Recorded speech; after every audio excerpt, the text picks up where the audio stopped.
Assalamualaikum warahmatullahi wabarakatuh. Bismillahirrahmanirrahim. Alhamdulillahirabbil alamin. Wa bihi nasta'inu ala umurid dunya waddin. Allahumma sholli wa sallim wa barik ala habibina wa syafi'ina sayyidina wa maulana Muhammadin wa ala alihi wa ashabihi wa man tabi'ahum bi ihsanin ila yaumiddin. Alhamdulillah, tahun ini akhirnya kita bisa bersama kembali di bulan Ramadan. Bertemu bulan Ramadan adalah waktu yang banyak didoakan oleh para ulama agar kita bisa sampai di bulan Ramadan. Dan alhamdulillah, akhirnya tahun ini kita bisa bertemu bulan Ramadan.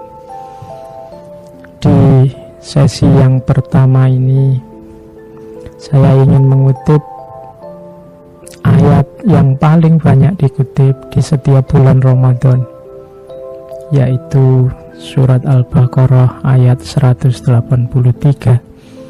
A'udzubillahi minasyaitonirrajim. Ya ayyuhalladzina amanu kutiba alaikumussyiyam kama kutiba alal ladzina min qablikum la'allakum tattaqun. Pada kesempatan ini saya hanya ingin menjelaskan satu kata saja di pertemuan pertama, yaitu kata-kata kutiba, kata-kata diwajibkan. Istilah ini kalau dalam bahasa hukum dikenal sebagai obligatory values, nilai kewajiban. Dan dalam Islam, nilai-nilai yang jenisnya obligatory values adalah nilai-nilai yang tidak bisa ditawar, harus dijalankan. Jadi puasa adalah satu kewajiban yang tidak bisa ditawar, harus dijalankan. Mungkin dalam puasa ini ada rahasia, ada hikmah, ada alasan, bisa dijelaskan secara psikologi, kesehatan, sosiologi, untuk kita peduli merasakan kesulitannya orang lain. Tapi yang jelas pertama-tama bahwa puasa ini adalah kewajiban. Sekalipun tidak ditemukan hikmah dan rahasia, tidak ketemu manfaatnya secara kesehatan, secara psikologi, puasa tetap wajib dijalankan. Berhadapan dengan perintah puasa ini sama dengan berhadapan dengan semua perintah dalam rukun iman dan rukun Islam. Logika yang harus kita gunakan adalah logika keimanan. Logika keimanan ini percaya sepenuhnya. Ini kalau bagi mahasiswa di kampus, ini kebalikannya logika ilmu dan logika filsafat. Kalau ilmu dan filsafat, orang biasanya menggunakan ingin tahu dan meragukan dulu, baru percaya kalau sudah ada buktinya. Tapi logika keimanan itu percaya dulu sepenuhnya. Bukan berarti puasa itu tidak filosofis, tapi yang pertama-tama harus kita kedepankan adalah kita percaya penuh dan patuh. Dan ayat yang saya sebut di awal sudah jelas ngomong ya ayyuhalladzina amanu. Kita harus percaya pada perintah puasa ini. Nah, kepercayaan ini kalau dalam Islam adalah kepatuhan, ketaatan mutlak. Tidak lagi bertanya-tanya, tidak lagi ada keraguan di sana. Kalau Islam punya hierarki kepercayaan, yang paling tinggi itu iman, di bawah iman ada dzon, di bawah dzon ada syak, di bawah syak ada waham, di bawah waham ada kufur. Dan untuk kewajiban puasa ini levelnya harus iman, percaya 100%, bukan lagi dzon. Kalau dzon itu percaya tapi ada tidak percayanya, meskipun lebih besar percayanya. Kalau syak itu 50-50, 50% percaya, 50% tidak percaya. Ada lagi waham. Kalau waham itu lebih banyak tidak percayanya daripada percayanya. Dan yang paling rendah adalah kufur, mengingkari. Jadi puasa adalah kewajiban di level iman yang harus kita percayai 100%, apapun syarat dan konsekuensinya. Kita tidak boleh meragukan lewat perasaan, kata-kata, dan perbuatan. Termasuk hanya di level dzon. Level dzon itu ya percaya tapi ada sedikit tidak percayanya, ada sedikit meragukannya. Atau syak. Kalau syak ini 50-50 antara percaya dan tidak percaya. Ada lagi waham. Kalau waham itu lebih besar tidak percayanya daripada percayanya. Dan yang terakhir kufur atau kufur, kalau ini tidak percaya sama sekali.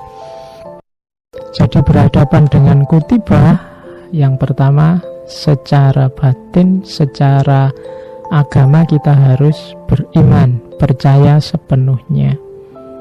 Setelah beriman, yang kita lakukan apa? Yaitu berislam.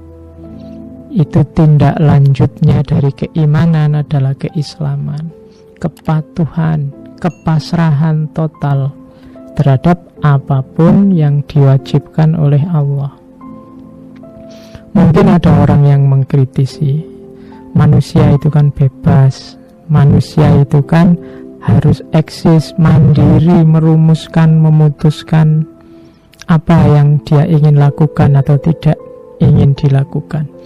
Mengapa orang harus pasrah? Mengapa orang harus patuh total dalam agama?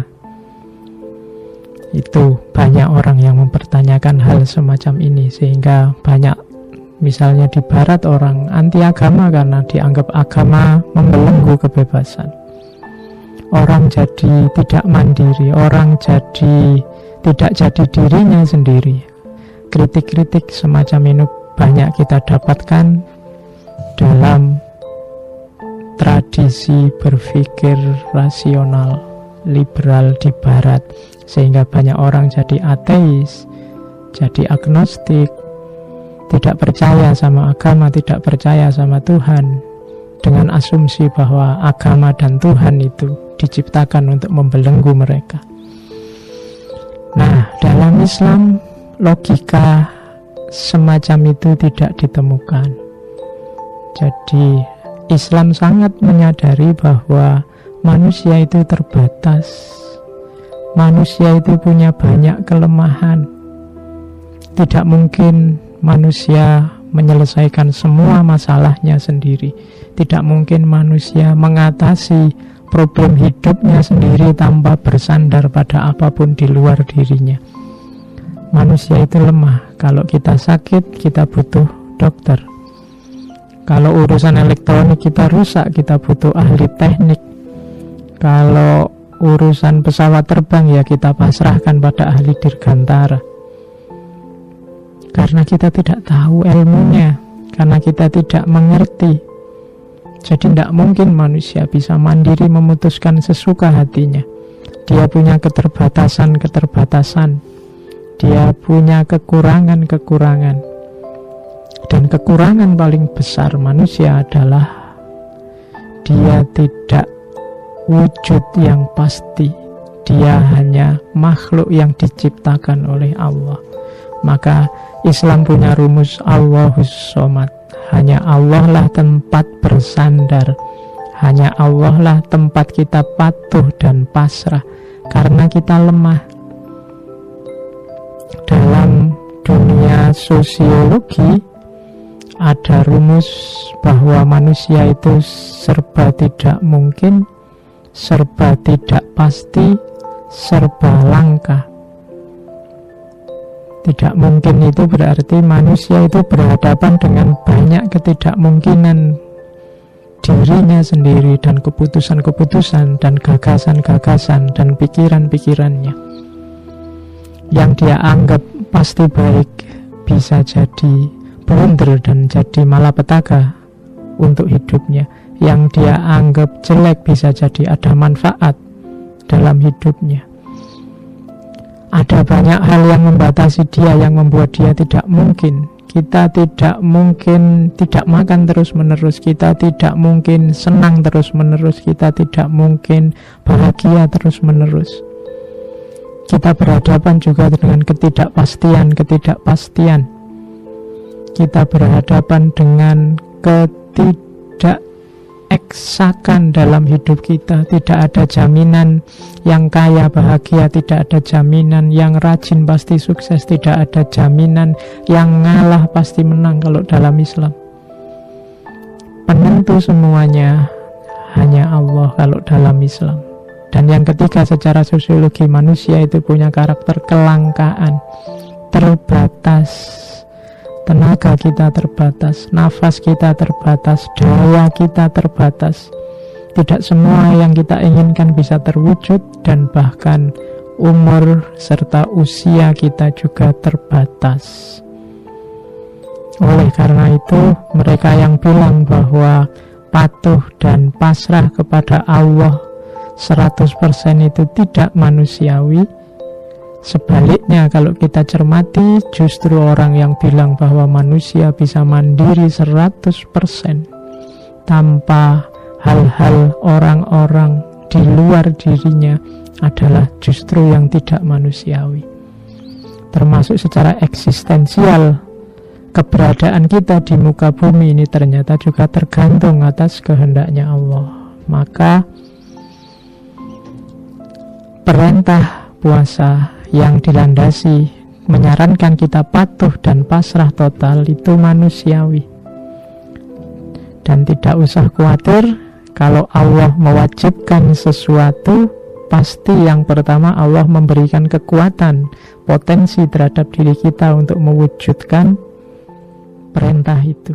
Yang kedua, pasti ada manfaatnya, baik secara individual maupun secara sosial.